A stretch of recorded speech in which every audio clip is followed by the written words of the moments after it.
Muling pagsilang. Magandang araw po sa inyo, kape at pandasal na po. Ito po si Cardinal Chito Tagle.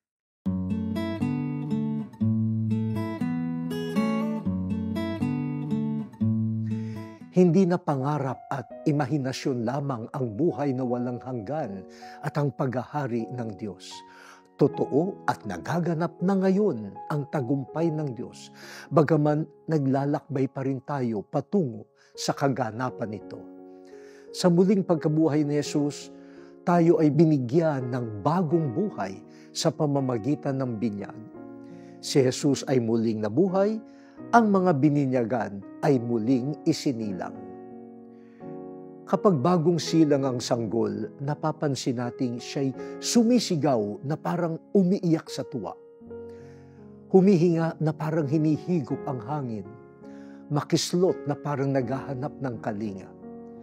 Sana pahalagahan natin ang bagong pagsilang natin sa binyag. Isigaw at ipahayag ang kadakilaan ng Diyos, hindi mga tsismis at magaspang na salita. Higupin ang Espiritu Santo bilang hanging banal na nagbibigay buhay, hindi mga bisyo, polusyon at negative vibes. Magpayakap at umasa sa kalinga ng Diyos, hindi sa huwad na pangako ng kayamanan at kapangyarihan. O Diyos, salamat sa muling pagsilang namin sa binyag.